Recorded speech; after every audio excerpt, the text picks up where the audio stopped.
Right. So I've heard a lot about this, and there's a lot of confusion. The most risk spot in a mask is the inside of your mask where you're breathing into.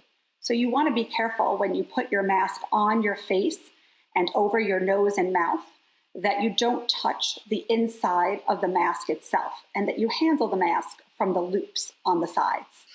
How often should you either wash them or if you have the disposable ones, toss them out? That's a great question. For those that are washable, you really should be washing them after you wear them for single use. So if you go out and you come back, those cloth masks are hard to handle properly. So it's better to wash them each time.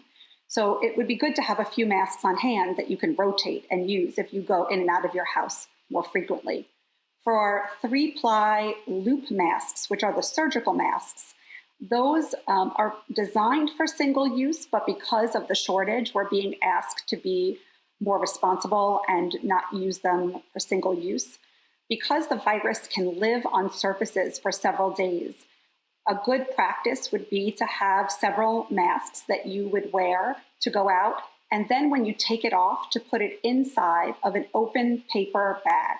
Let it dry out overnight, and then rotate several masks over several days so that you're least likely to handle a mask that has virus particles on them.